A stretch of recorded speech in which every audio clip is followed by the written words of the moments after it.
I think almost all of the nervousness is over. I would have been really nervous for the whole process itself. It is so audacious to even think that we could make that happen.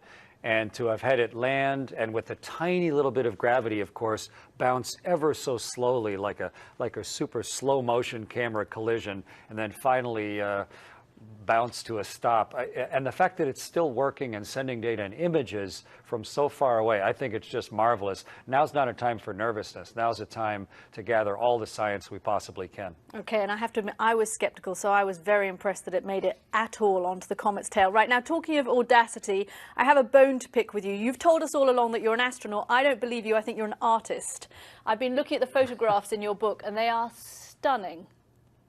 Well, I had a really good subject to take pictures of, and the ultimate tripod as well of being on the International Space Station. And also I took thousands of pictures and tried to choose the ones that showed the world at her very best for the book. So I'm glad you enjoy it. It's such a unique and privileged human vantage point to see the world from on board the space station, and I did my absolute best to share it with people in the book. I'm going to pick out just a few of them, and I want to start with the one of the eye of the Sahara, Mauritania, which is just magical. Isn't that a bizarre thing to look at? Even when you're staring at it, you're going, how can that possibly be there? But we use it as like as a get well point, like, I know exactly where I am now. There's the eye of the desert looking at me. Okay, so that's Mauritania, and then you can look across the Sahara or back up at Tripoli or across to right along the coast. So but it is so distinctive. It's like an all-day sucker that someone has taken one side off and left it there in the middle of Africa for a guidepost for astronauts. Yeah, Chris, nature provides some of the most extraordinary images. You've got the Himalayas, of course, you've got the Amazon forest, but there are some man-made features in this, and a couple of them are islands. I want to look at the pictures of Venice and the pictures of Manhattan, and particularly that one of Venice. I just find it magical. Yeah, I waited a long time to take that picture, Kathy.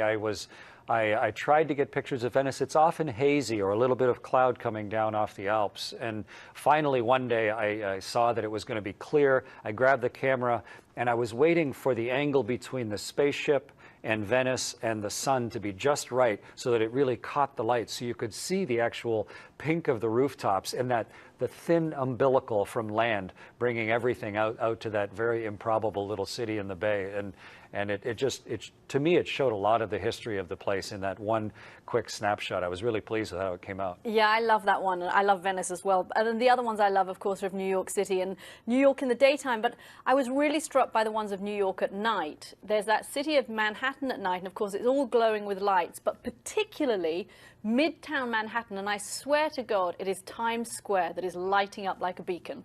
It is. You can see the real nexus of where the strongest light is coming from. You see it in Las Vegas, you see it in Tokyo, and you definitely see it on Manhattan. The Central Park goes dark with the big rectangle, and I thought it was fun in the book to put the daytime picture and the nighttime picture next to each other, because we as astronauts see that everywhere, the weird sort of split of how it looks natural, but then the light points out exactly where the people have left the lights on.